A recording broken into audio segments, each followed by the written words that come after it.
Hello and welcome viewers and students. Today we are going to analyze paper 024868 of our series. हमारे प्रश्न पत्रों की श्रृंखला में आज हम करने जा रहे हैं प्रश्न पत्र संख्या 68 का विश्लेषण, पेपर 68 आपकी स्क्रीन पर अब। शुरुआत है एक क्लोज टेस्ट से। क्लोज टेस्ट आप जानते हैं, फिल इन द ब्लैंक्स का एक सेट या समुच्चय। करने की विधि से आप वाकिफ हैं। दिए गए पैसेज को जैसे दिया है वैसे पढ़ें, पहली बार में हल करने की चेष्टा ना करें। यदि समय अपर्याप्त हो तो आधा पैसेज पढ़ें फिर हल करें, और हमेशा याद रखें ब्लैंक के आगे तक पढ़ें। तो पढ़ते हैं। As Paul was dash his supper. Supper का अर्थ है संध्याकालीन या रात्रिकालीन भोजन। अक्सर सपर सादा भोजन होता है, संध्याकालीन या रात्रिकालीन। Aunt Jenny dash him questions that were full of deceit. Deceit का अर्थ है धोखा। And had a very deep meaning, जिनका बहुत गहरा मीनिंग हो, अर्थ हो। For she wanted to trap him. For का अर्थ है क्योंकि या बिकॉज। फॉर यदि ये कंजंक्शन है तो अर्थ होता है बिकॉज या क्योंकि। She wanted to trap him, वो उसे फंसाना चाहती थी। इट सीम्ड, ऐसा प्रतीत होता था, एज इफ, मानो, शी वॉज इंडाउड विथ। इंडाउड विथ का अर्थ है किसी क्वालिटी या गुण से परिपूर्ण होना। अगर आप में कोई क्वालिटी है, कोई गुण है, तो you are endowed with that. A dash which could hunt for. Hunt का अर्थ है ढूंढना। डार्क का अर्थ यहां लिया जाएगा गुप्त से। यहां डार्क गहरा या अंधकार में नहीं, गुप्त। And mysterious टेक्ट। मिस्टीरियस का अर्थ है रहस्यमयी, टेक्ट का अर्थ है चातुर्य। She asked quote, did you not want to go swimming Paul, unquote. इतना पढ़ने पर हमें खासा अच्छा अनुमान हो चला है। ये पैसेज है किसी लड़के पॉल और आंट जेनी के बारे में, और आंट जेनी एक बहुत चालाक स्त्री है, महिला है। अब हल करते हैं। As Paul was dash his supper, हमारा ऑप्शन होगा eating, B. As Paul was eating his supper, जब पॉल अपना सपर खा रहा था, रात्रिकालीन या संध्याकालीन भोजन कर रहा था। अन्य ऑप्शन अवश्य देखें। ग्रेजिंग का अर्थ है चरना। Option C. फीडिंग का अर्थ है किसी को कोई चीज खिलाना। और ऑप्शन डी, चूइंग का अर्थ आप जानते हैं चबाना। हमारा आंसर होगा ईटिंग। आगे बढ़ते हुए, eating his supper, aunt Jenny dash him questions. Aunt Jenny asked him questions. Aunt Jenny ने उससे सवाल पूछे, that were full of deceit, जो धोखे से भरे हुए थे। And had a very deep meaning, उनका बड़ा गहरा अर्थ था। For she wanted to trap him, क्योंकि वो उसे फंसाना चाहती थी। अन्य ऑप्शंस देख लेते हैं। डिमांड का अर्थ है मांग करना। अलाउ का अर्थ है अनुमति देना, तो उसकी सेकंड फॉर्म होगी अलाउड। सबमिटेड सेकंड फॉर्म है सबमिट की। सबमिट का अर्थ है किसी चीज को प्रस्तुत करना या जमा कराना। आप अपना फॉर्म सबमिट करते हैं। इसके अलावा किसी अथॉरिटी या कोर्ट के सामने निवेदन करने को भी सबमिट करना कहते हैं। यद्यपि सबमिट का एक और अर्थ है झुकना, हार मानना या किसी की बात मानना। सबसे सामान्य अर्थ है प्रस्तुत करना, जमा कराना। हमारा आंसर होगा आस्क्ड। आगे बढ़ते हुए, asked him questions that were full of deceit and had a very deep meaning, for she wanted to trap him. It seemed, ऐसा प्रतीत हुआ, ऐसा लगा, as if she was endowed with a dash which she was endowed with a talent. उनमें एक ऐसी प्रतिभा थी, एक प्रतिभा उनमें से उनके व्यक्तित्व में थी। which could hunt for, जो ढूंढ सकती थी। डार्क एंड मिस्टीरियस टेक्ट, टेक्ट है चातुर्य, जो फिर गुप्त या रहस्यमयी टेक्ट को ढूंढ सके। अन्य ऑप्शन अवश्य देखें।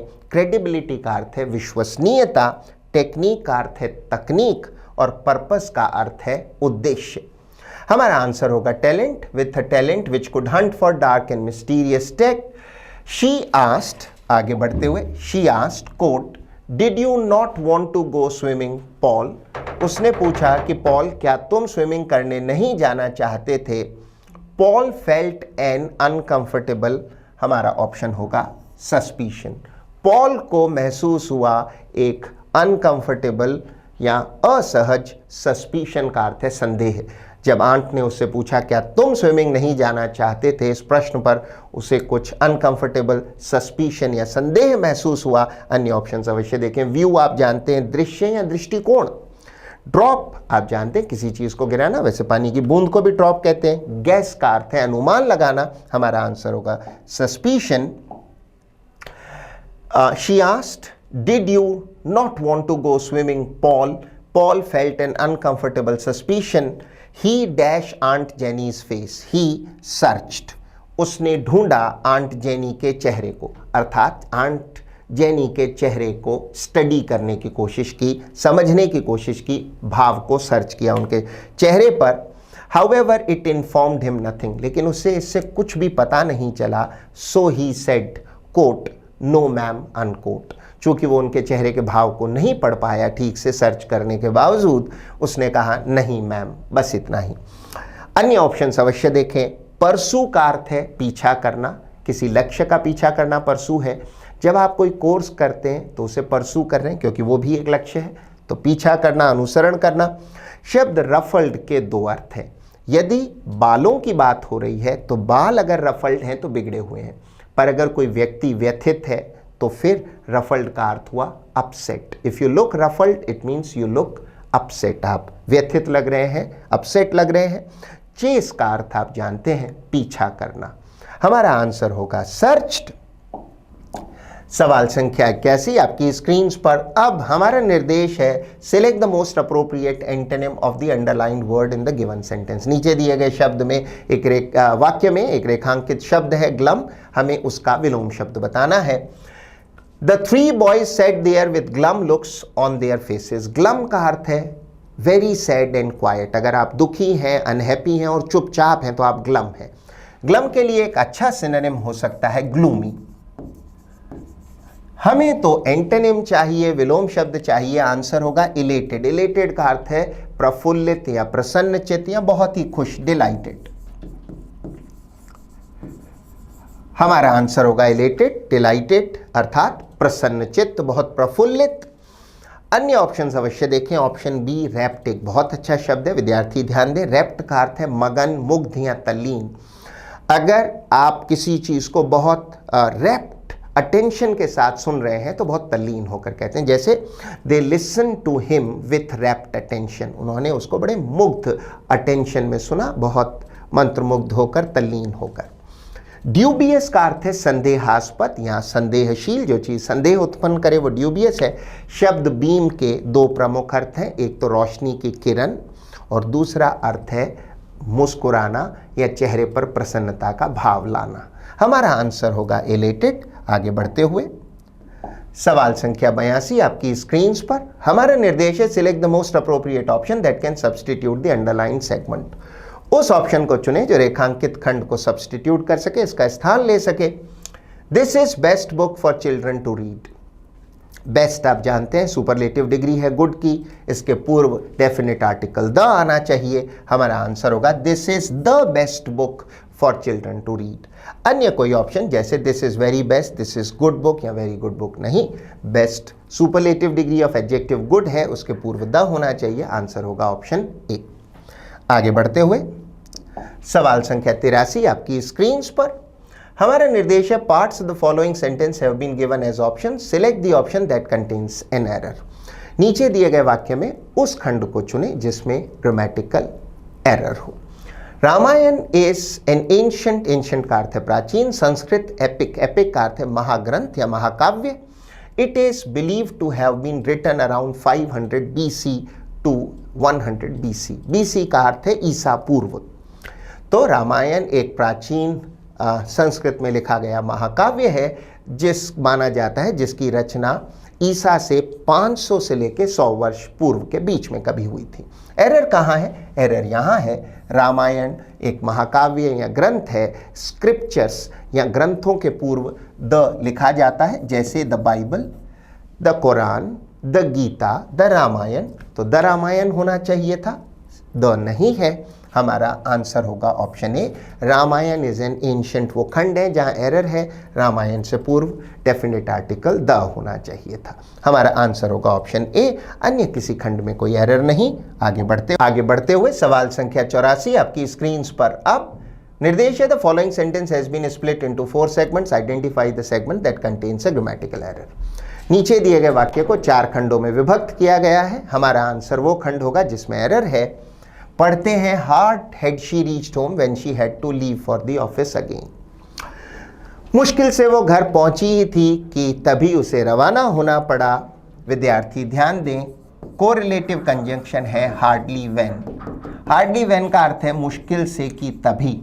ठीक वैसे ही जैसे नो सूनर के उपरांत देन आता है, हार्डली के उपरांत व्हेन आता है, यहाँ हार्ड नहीं हार्डली होना चाहिए था। Hardly had she reached home when she had to leave for the office again. कुछ विद्यार्थियों का ध्यान इस ओर भी गया होगा कि वाक्य में inversion of subject and verb है, लेकिन एरर यहाँ इन्वर्जन की नहीं है, एरर है गलत कंजंक्शन के इस्तेमाल की। कोरिलेटिव कंजंक्शन हार्डली व्हेन है, ना कि हार्ड व्हेन। हमारा आंसर होगा ऑप्शन ए, हार्डली होना चाहिए था, हार्ड लिखा गया है। शेष सभी ऑप्शंस ठीक हैं। आगे बढ़ते हुए सवाल संख्या 85 आपकी स्क्रीन पर। अब निर्देश है select the incorrectly spelled word in the given sentence. नीचे एक वाक्य है, हमें उस शब्द को पहचानना है जिसकी स्पेलिंग गलत हो। अ डिस्टिंग्विश्ड अकेडमिशियन, डिस्टिंग्विश्ड का अर्थ है प्रख्यात या प्रतिष्ठित या प्रसिद्ध, अकेडमिशियन का अर्थ है किसी अकादमी का सदस्य या फिर शिक्षाविद, शिक्षाविद बड़ा विद्वान। Amartya Sen has taught in India, Britain and United states.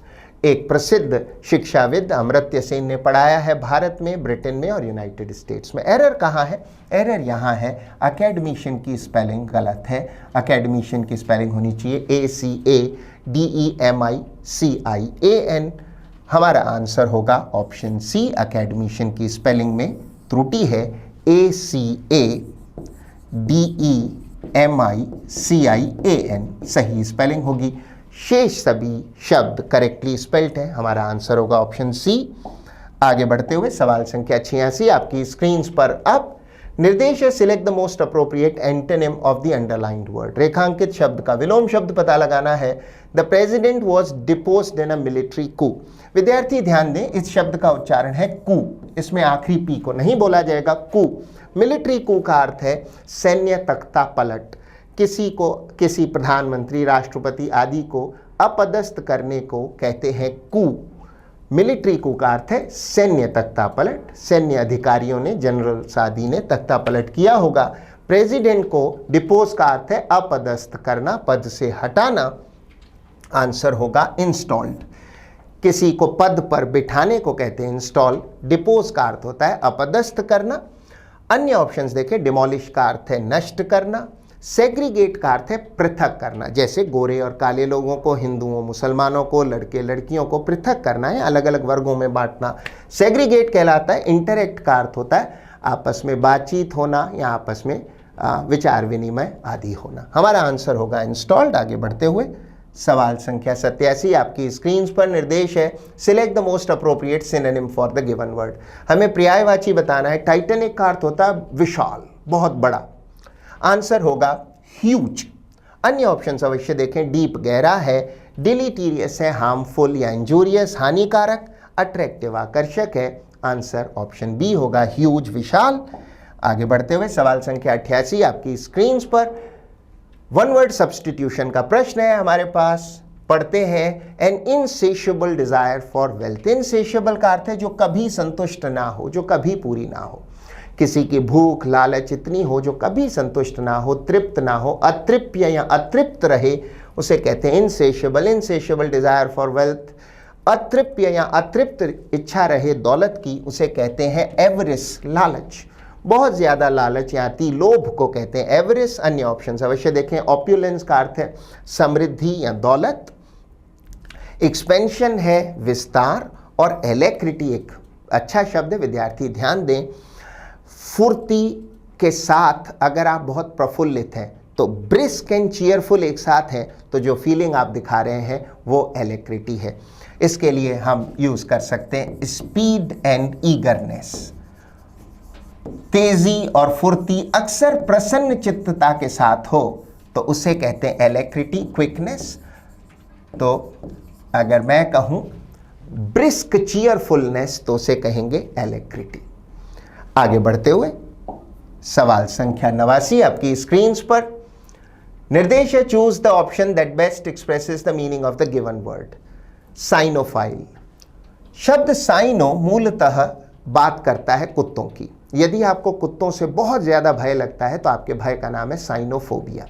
File शब्द प्रेम को बताता है, तो साइनोफाइल हमारा आंसर अब तक स्पष्ट हो चुका है, वन हु लव्स डॉग्स। जो कुत्तों को बहुत प्यार करता हो ऐसे व्यक्ति को कहते हैं साइनोफाइल। अगर आप एक ऐसे व्यक्ति हैं जिसे भारतीय चीज़ों से प्यार है तो आप इंडोफाइल हैं। अगर आप ऐसे व्यक्ति हैं जिसे अंग्रेज़ी चीज़ों से बहुत प्यार है तो आप एंग्लोफाइल हैं। तो साइनोफाइल है जो कुत्तों से बहुत प्यार करता हो। हमारा आंसर होगा ऑप्शन सी। आगे बढ़ते हुए सवाल संख्या 90, अब की बार सेंटेंस रीअरेंजमेंट का सवाल है। करने की विधि आप जानते हैं, 4 सेगमेंट्स हैं, उन्हें रैंडम या बेतरतीब क्रम में लिख दिया गया है। हमें उन्हें अनस्क्रैम्बल करना है, सही क्रम में रीअरेंज करना है। निर्देश है सेगमेंट 1 और सेगमेंट 6 के बीच में रीअरेंज करें सेगमेंट्स P, Q, R और S को। करने की विधि आप जानते हैं, पहली बार में पढ़ें और फिर सही क्रम में इनको रीअरेंज करने की कोशिश करें। Number 1, every year we see more and more cars on our roads. हर साल हम हमारी सड़कों पर कार्स की बढ़ती हुई संख्या को देखते हैं। आगे है P, इन अदर कंट्रीज, दूसरे देशों में people are trying to reduce the amount of oil they use. अन्य देशों में लोग कोशिश कर रहे हैं कि वो जो ऑयल यूज करते हैं उसकी मात्रा को कम कर सकें। As they are aware, aware का अर्थ है जागरूक, that it pollutes the atmosphere, atmosphere का अर्थ है वायुमंडल, या वायुमंडल को दूषित करता है, एंड कॉजेज ग्लोबल वार्मिंग, और इससे पृथ्वी का तापमान बढ़ता है जिसे कहते हैं global warming. Many of them have very big engines which use a lot of petrol or oil and cause a lot of air pollution। उनमें से बहुत सारी हैं जिनके बड़े engines होते हैं और वो बहुत सा पेट्रोल या ऑयल यूज़ करती हैं और एयर पोल्यूशन, वायु प्रदूषण उत्पन्न करती हैं। They do this by driving smaller cars and using public transport. Public transport का अर्थ है सार्वजनिक यातायात के साधन, और इवन वॉकिंग। और अंतिम खंड 6 है, I think it's time we started reducing our oil और फ्यूअल कंजम्पशन। फ्यूअल है ईंधन। मेरे हिसाब से अब समय आ गया है हमें अपना फ्यूअल या ईंधन का जो उपभोग है उसे कम करने की कोशिश करनी चाहिए। इतना पढ़ने पर हमें खासा सटीक अनुमान हो चला है कि ऑयल या पेट्रोल से होने वाले एयर पोल्यूशन के बारे में है और कैसे उससे निपटा जाए, इस बारे में ये पैसेज है। पैसेज में सबसे आसान लिंक है RP और QS। सबसे पहले 1 के तुरंत उपरांत R हो सकता है। 1 कहता है every year we see more and more cars on our roads. हर साल हम देखते हैं हमारी सड़कों पर कार्स की संख्या बढ़ती जा रही है। मैनी ऑफ देम, देम देखिए प्रोनाउन किसके लिए है, कार्स के लिए। उनमें से बहुतों के इंजन्स बड़े होते हैं, कार्स के इंजन्स बड़े हैं, तो देम प्रोनाउन है कार्स का। Which use a lot of petrol और oil and cause a lot of air pollution. इसके उपरांत होगा P, इन अदर कंट्रीज, अन्य देशों में people are trying to reduce the amount of oil they use. वो जो पेट्रोल या ऑयल जो यूज करते हैं उसकी मात्रा को कम करने की कोशिश कर रहे हैं। उसके लिए क्या कर रहे हैं, एज दे आर अवेयर, क्योंकि वो जागरूक है। कौन, जो कि ऑयल कंजम्पशन को कम करने की कोशिश कर रहे हैं। That it pollutes the atmosphere, कि ये वायुमंडल को दूषित करता है, एंड कॉजेज ग्लोबल वार्मिंग, और इससे पृथ्वी का तापमान जो है, हमारे वायुमंडल में जो जनरल तापमान है वो बढ़ता ही जा रहा है। अंत में होगा खंड S, दे डू दिस, दे उन लोगों के लिए है जो ग्लोबल वार्मिंग से निपटने के लिए एयर पोल्यूशन कम करना चाहते हैं। क्यू के उपरांत S होना चाहिए, बाई ड्राइविंग स्मॉलर कार्स। इसके लिए वो कोशिश कर रहे हैं कि वो छोटी कारें चलाएं या कार्स चलाएं, and by using public transport, और सार्वजनिक यातायात का प्रयोग करें या फिर वॉक करें। कार्स छोटी चलाएं या पब्लिक ट्रांसपोर्ट का प्रयोग करें या फिर पैदल चलें। अंत में 6 है पहले से ही प्रदत्त, it's time we started reducing our fuel consumption.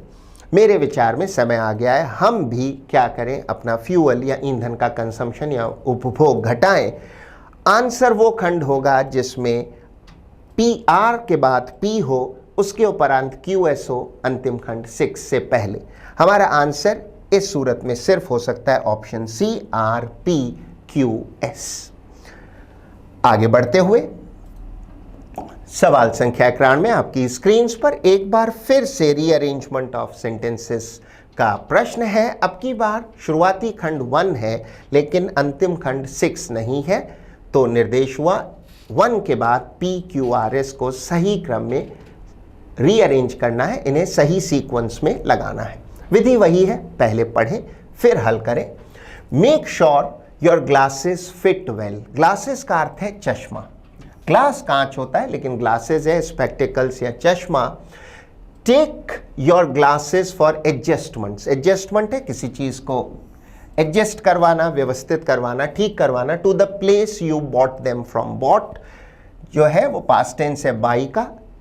उन्हें ले जाएं उस स्थान पर जहां से आपने उनको खरीदा था, उस दुकान पर ले जाएं जहां से आपने उन्हें खरीदा था। Keep your glasses in a case. Case का अर्थ है कोई डिबिया या कोई ऐसी चीज जिसमें आप चीजों को रखते हो। तो चश्मे का केस हुआ चश्मे की डिबिया या उसका case.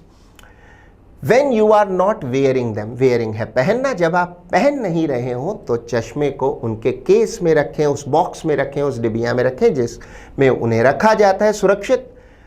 The earpieces should be at eye level and don't try to adjust the earpieces yourself. देखिए, चश्मे के भागों के भी नाम होते हैं। जो आगे के जो कांच के हिस्से हैं वो हैं ग्लासेस या लेंसेस। जहां पर चश्मे के दोनों भाग आंखों के जुड़े होते हैं उसे कहते हैं ब्रिज। इसी तरह से जो डंडी नुमा रचनाएं होती हैं जो आपके कान पर रेस्ट करती हैं उन्हें कहते हैं टेम्पल्स या stems of the spectacled. Temples मंदिर है, कनपटियां भी टेम्पल्स हैं, और वो जो डंडी नुमा रचनाएं हैं जो आपके कान पर रखी जाती हैं चश्मे में उन्हें भी टेम्पल्स कहा जाता है। तो उन टेम्पल्स के पिछले भाग को जो कि कान पर रहती हैं उन्हें कहते हैं ईयर पीसेस। खंड आर को फिर से पढ़ते हैं। द ईयर पीसेस टेम्पल्स का या फिर चश्मे की डंडी नुमा रचनाओं का वो भाग जो आपके कान पर रहता है उन्हें ईयर पीसेस कहते हैं। Should be at eye level. Ear pieces को आंख के लेवल पर रखें। And don't try to adjust the ear pieces yourself. अगर वो थोड़े से मैल एडजस्टेड हो, अव्यवस्थित हो जाएं, ऊपर नीचे हो जाएं, तो उन्हें खुद एडजस्ट करने की कोशिश ना करें। योरसेल्फ है स्वयं से। This will prevent scratches. Scratch का अर्थ है वो निशान या लकीरें जो कांच या किसी ऐसी सतह पर आ जाती हैं जिससे कि स्क्रैचेस नहीं होंगे, उसकी रोकथाम होगी। इतना पढ़ने पर किसी भी विद्यार्थी को अच्छा खासा अनुमान हो जाएगा कि ये जो पैसेज है ये चश्मे की सार संभाल के बारे में है। हमारे पास जो अच्छे लिंक है वो है 1R और PQ। सबसे पहले 1 शुरुआती खंड होगा। Make sure your glasses fit well. आप जब चश्मा या चश्मे लें तो फिर देखें, सुनिश्चित करें कि वो आपके अच्छे से फिट होते हो। उसके उपरांत होना चाहिए R। The ear pieces should be at eye level. अगर अच्छे से फिट होना है तो ईयर पीसेस जो चश्मे की डंडी नुमा रचनाएं या टेम्पल्स का पिछला भाग है वो आपके आई लेवल पर होना चाहिए, आंखों के स्तर पर होना चाहिए। And don't try to adjust the ear pieces yourself. और उन ईयर पीसेस को स्वयं एडजस्ट करने की कोशिश ना करें। 1 के उपरांत R। उसके बाद अगर स्वयं एडजस्ट नहीं करना तो क्या करें? R के उपरांत लॉजिकली P ही हो सकता है। Take your glasses for adjustments to the place you bought them from. तो अगर आप उनमें एडजस्टमेंट करवाना चाहते हैं, ठीक करवाना चाहते हैं उन्हें, तो उस स्थान पर या उस दुकान पर ले जाएं जहां से आपने उनको खरीदा था। उसके उपरांत keep your glasses in a case. उनको उस बॉक्स में, उस डिबिया में रखें जो उनके साथ आई हैं, जिसमें उन्हें रखा जाता है। When you are not wearing them. जब आप चश्मा नहीं पहन रखे तो उन्हें उनके बॉक्स में या केस में रखें। और अंत में होगा S. This will prevent scratches. अगर आप उन्हें बॉक्स में रखेंगे, खुला नहीं छोड़ेंगे, तो फिर उन पे स्क्रैचेस नहीं आएंगी। हमारा आंसर वो ऑप्शन होगा जिसमें शुरुआती खंड R हो, उसके उपरांत PQ और अंतिम खंड फिर S ही होना है। हमारा आंसर होगा ऑप्शन B RPQS। अन्य कोई ऑप्शन सही नहीं। आगे बढ़ते हुए सवाल संख्या 92 आपकी स्क्रीन पर अब निर्देश है। Select the option that expresses the given sentence in the active और पैसिव वॉइस। हमें एक वाक्य मिला है एक वॉइस में, हमें इसे दूसरे वॉइस में बदलना है। वाक्य है प्रोमिसेस शुड बी केप्ट। वाक्य पैसिव वॉइस में है, शुड की पैसिव रचना है, बी के साथ थर्ड फॉर्म है। अब हमें इसे एक्टिव में बदलना है, शुड के साथ फर्स्ट फॉर्म लगाई जाएगी। प्रोमिसेस शुड बी केप्ट, वादे निभाए जाने चाहिए। इसका अर्थ है कोई भी व्यक्ति हो, आप, मैं, कोई भी व्यक्ति हो, उसे वादे निभाने चाहिए। तो हमें चाहिए एक इंट्रोडक्टरी सब्जेक्ट, हम कहेंगे everyone should keep his promises या one should keep one's promises. Introductory subject होगा वन, वन का अर्थ है कोई भी व्यक्ति, इंडेफिनिट प्रोनाउन है, कोई भी व्यक्ति हो शुड कीप वंस प्रोमिसेस, कोई भी व्यक्ति हो उसे स्वयं के या खुद के वादे निभाने चाहिए। कीप प्रॉमिस का मतलब होता है वादा निभाना। ऑप्शन डी आंसर होगा। अन्य ऑप्शंस की समीक्षा कर लेते हैं। You shall keep the promises नहीं होगा, यू शुड होना चाहिए। We should keep their promises, यह गलत हो जाएगा, गलत प्रोनाउन है। Option C keep the promises भी गलत है। One should keep one's promises passive होगा। Promises should be kept by one को ड्रॉप किया जाता है। हम जानते हैं अगर डूअर या एजेंट इम्प्लाइड हो, गर्भित हो या वाइडली नोन हो, सभी उसे जानते हैं तो उसे ड्रॉप कर देते हैं। तो by the people, by the department, by the government, by everyone, by them, by the people को लिखने की कोई आवश्यकता नहीं होती। पैसिव रचना प्रोमिसेस शुड बी केप्ट पूरी तरह से सही है। एक्टिव रचना होगी ऑप्शन डी, यही हमारा आंसर है। आगे बढ़ते हुए सवाल संख्या 93 आपकी स्क्रीन पर निर्देश है, फिर से दिए गए वाक्य का वॉइस बदलना है। वाक्य है सर्कमस्टांसेस हालात forced him to resign his post. Resign your post का अर्थ होता है इस्तीफा देना अपने पद से। सर्कमस्टांसेस हालात ने उसे बाध्य कर दिया, फोर्स्ड का अर्थ है बाध्य किया इस्तीफा देने के लिए अपने पद से। सबसे पहले विद्यार्थी ऐसे में वाक्य का टेंस पहचाने।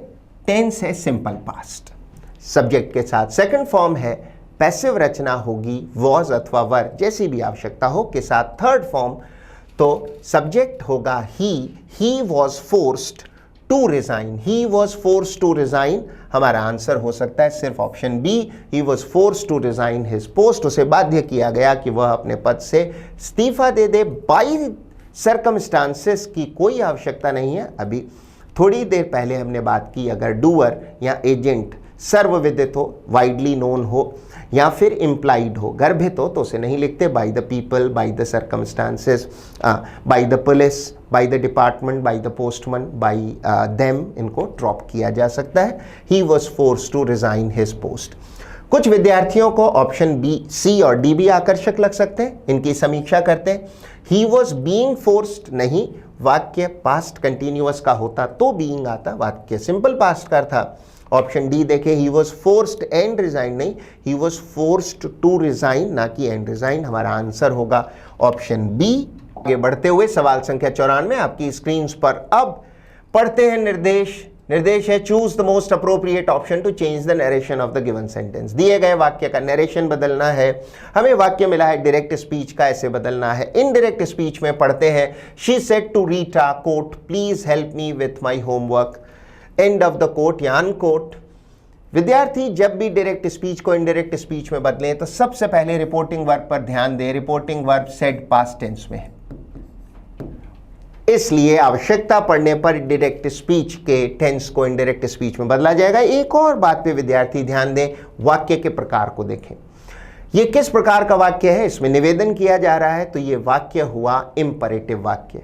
विद्यार्थी इस बात पे विशेष ध्यान दें, जिन वाक्यों में आदेश हो, सुझाव हो या फिर निवेदन हो, उन्हें इंपरेटिव वाक्य कहा जाता है। चूंकि प्लीज का प्रयोग हुआ है तो फिर ये एक रिक्वेस्ट हुई। हमारा आंसर इन सभी चीजों के आलोक में होना चाहिए she requested Rita. She requested Rita कितने ऑप्शंस में है? ऑप्शन 1 में, 3 में और 4 में। She requested Rita to help her in her homework गलत है। हमारा प्रेपोजिशन विथ है तो इनडायरेक्ट स्पीच में भी विथ होना चाहिए, ऑप्शन ए नहीं हो सकता। ऑप्शन सी देखते हैं, she requested Rita to help her with her homework. With her homework ये वाक्य सही जान पड़ता है। ऑप्शन डी की भी समीक्षा कर लेते हैं, she requested Rita to help her homework. Help her homework गलत है, प्रेपोजिशन विथ का भाव है। हमारा आंसर होगा option C, she requested Rita to help her with her homework. अन्य कोई ऑप्शन सही नहीं। आगे बढ़ते हुए सवाल संख्या 95 आपकी स्क्रीन पर अब निर्देश है choose the most appropriate option to change the narration. एक बार फिर से नरेशन बदलने का वाक्य है हमारे पास। डायरेक्ट स्पीच में है, इनडायरेक्ट स्पीच में बदलना है। He said to me quote do not run after money and then you will see money running after you unquote. फिर से वही बात विद्यार्थी, सबसे पहले रिपोर्टिंग वर्ब पर दृष्टि करें। अगर आप रिपोर्टिंग वर्ब को देखें तो reporting verb simple past tense में, और अगर reporting verb simple past tense में हो तो फिर इनडायरेक्ट स्पीच में डायरेक्ट स्पीच के टेंस को बदलते हैं। इसके अतिरिक्त क्या बात देखनी है, वाक्य का प्रकार क्या है, क्या ये वाक्य असर्टिव वाक्य है, इंपरेटिव वाक्य है, इंटेरोगेटिव वाक्य है, एक्सक्लेमेटरी वाक्य है। वाक्य कहता है do not run after money, पैसे के पीछे मत भागो, और फिर तुम देखोगे पैसा तुम्हारे पीछे भागता है, धन तुम्हारे पीछे भागता है। यहां सलाह है, निर्देश है, तो ये वाक्य हुआ इंपरेटिव। इस सूरत में हम सेड को बदलेंगे एडवाइज्ड में। ही एडवाइज्ड मी। हमें उन्हीं ऑप्शंस पर विशेष ध्यान देना चाहिए जिनमें ही एडवाइज्ड मी हो। He advised me option B होगा, या सी या D. He advised me not to run after money, कि पैसे के पीछे या धन के पीछे मत भागो। And then I would see, will बदलेगा वुड में, क्योंकि रिपोर्टिंग वर्ब पास्ट टेंस में है, तो ऑप्शन या तो बी हो सकता है अथवा option D. And then I would see money running after me, option B पूरी तरह सही लगता है, एक बार समीक्षा करनी चाहिए ऑप्शन डी की। He advised me not to run after money, then money would be running after me, then money would be running नहीं, देन यू विल सी है, तो आई वुड सी होना चाहिए, ऑप्शन डी नहीं। Option B answer होगा, he advised me not to run after money, कि मैं धन के पीछे ना भागूं, and then I would, you will के स्थान पर I would see money running after me. Option D में एरर है, मनी वुड बी रनिंग, ये ठीक इनडायरेक्ट स्पीच में रेंडरिंग नहीं हुई। हमारा आंसर होगा ऑप्शन बी। आगे बढ़ते हुए सवाल संख्या 96 आपकी स्क्रीन पर हमें मिला है एक मुहावरा, एक इडियम, जिसका हमें मीनिंग बताना है। Reap the whirlwind. विद्यार्थी इस बात पे विशेष ध्यान दें, किसी भी इडियम या मुहावरे के पूर्ण अर्थ को लेना चाहिए, ना कि उसके शब्दों के अर्थ को।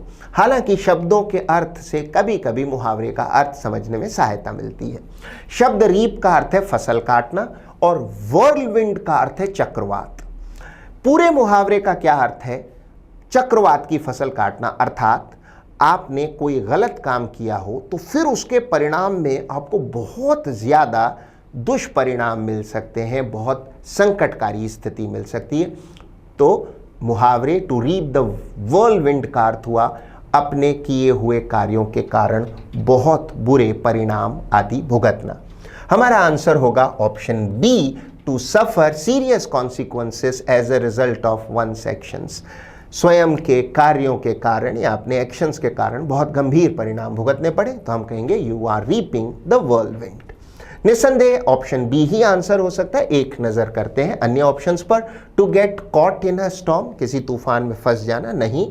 ऑप्शन सी कहता है to indicate that something terrible is going to happen, ये दर्शाना कि कुछ बहुत भयावह होने वाला है, ये भी नहीं। To perform a difficult task, कदापि नहीं। हमारा आंसर होगा ऑप्शन बी, अन्य कोई ऑप्शन नहीं। बढ़ते हुए सवाल संख्या 97 आपकी स्क्रीन पर निर्देश है, select the most appropriate synonym for the given word.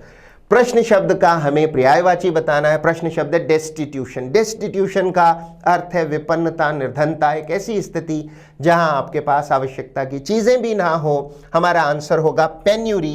Penury का अर्थ है एक्सट्रीम पॉवर्टी, बहुत गरीबी या दरिद्रता की स्थिति को कहते हैं पेन्यूरी। ये सिनोनिम है डेस्टिट्यूशन का, निर्धनता, विपन्नता का। अन्य ऑप्शन अवश्य देखें। ऑप्शन ए एक बेहतरीन शब्द है मेलनकली। मेलनकली का अर्थ है दुख या दुखी। विद्यार्थी ध्यान दें, मेलनकली एक नाउन भी है और एडजेक्टिव भी। तो शब्द मेलनकली का अर्थ एक्सट्रीमली सैड भी है और एक्सट्रीम सैडनेस भी है। ऑप्शन दो फ्रैंकनेस अच्छा शब्द है। फ्रैंकनेस का अर्थ है व्यवहार का खुलापन या सहजपन। अगर आप कोई बात सहजता से, खुले भाव से कह देते हैं तो आप एक फ्रैंक व्यक्ति हैं और आपका जो व्यवहार है वो फ्रैंकनेस है। इसके लिए एक अच्छा सिनोनिम हो सकता है कैंडर।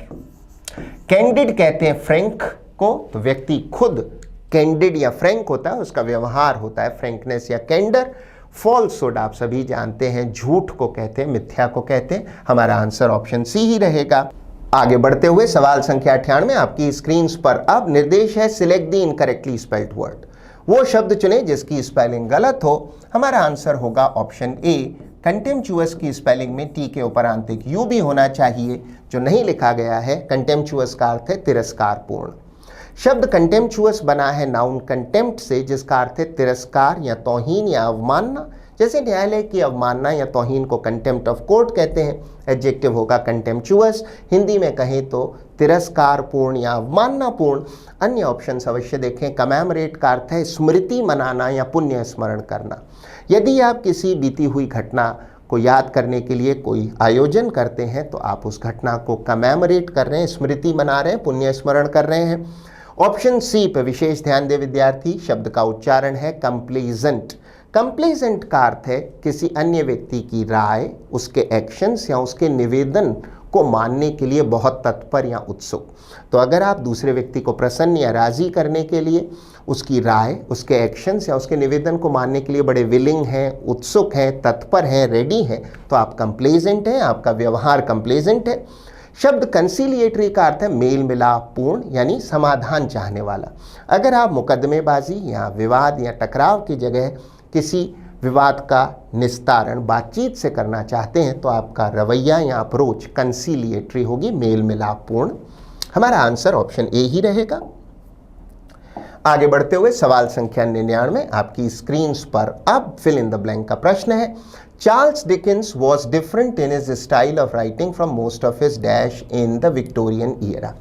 चार्ल्स डिकेंस ब्रिटेन के एक फेमस नॉवेलिस्ट और राइटर थे, जर्नलिस्ट थे और नॉवेलिस्ट थे, पत्रकार भी थे और उपन्यासकार भी।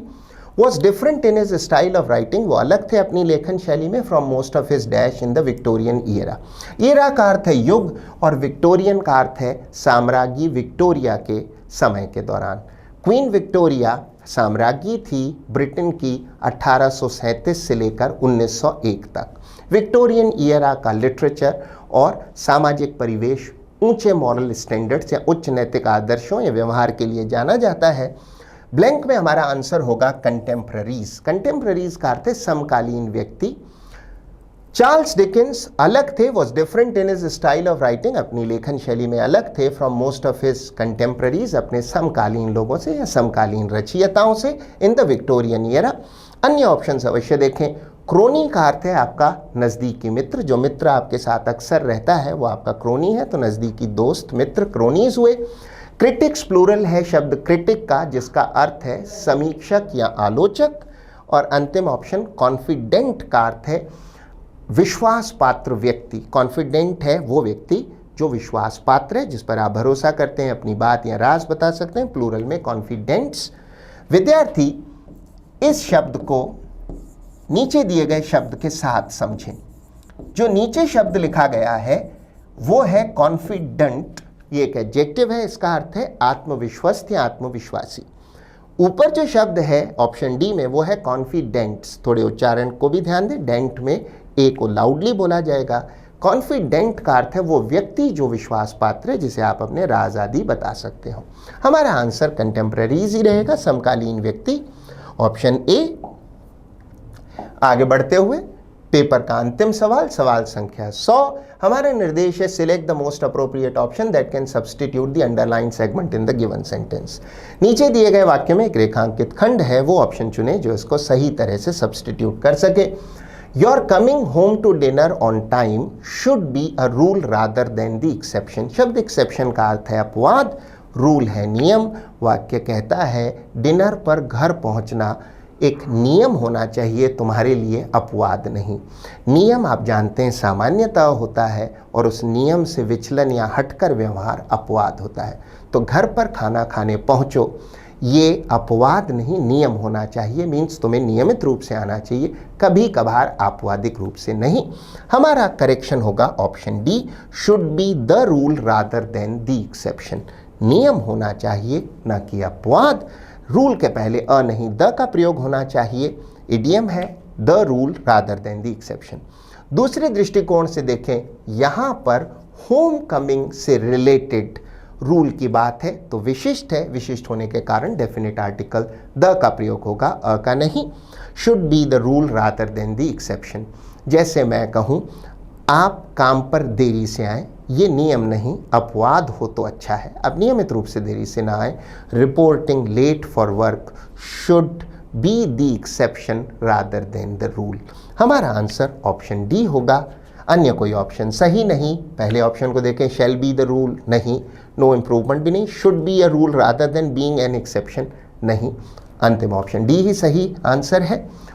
सो ये था आपका एनालिसिस पेपर 68 का। I hope you manage to learn something important from it. अच्छे असर के लिए वीडियो को फिर से देखें, इसमें सिखाए गए नियमों का अभ्यास करें, सीखी गई वोकैबुलरी को लिखें, नोट करें और बहुत बेहतर होगा अपने एग्जाम्पल सेंटेंसेस में उसका प्रयोग करें। So keep working, keep learning, keep trying. All the best. Thank you and bye bye.